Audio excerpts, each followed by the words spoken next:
இறை உறவுகளே, அனைவரையும் மீட்பெரும் இரட்சகருமாகிய அவர் இயேசு கிறிஸ்துவின் நாமத்தினால் வாழ்த்துகிறேன், வரவேற்கிறேன். ஆமென். இன்றைய நாளுக்கான இறை வார்த்தை உணவு மத்தேயு 7:24-26.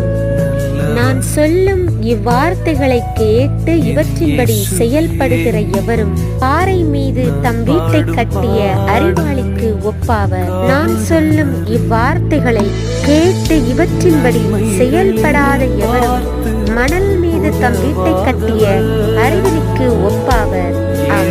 இயேசுவில் அன்பானவர்களே, இன்றைக்கான இறைவார்த்தையின் மூலம் ஆண்டவர் நம்மோடு பேசுகின்றதாவது, ஆண்டவர் தருகின்ற இறை வார்த்தைகளை கேட்டு அதன்படி செயல்படுகிறவர்களாக இருக்க வேண்டும்.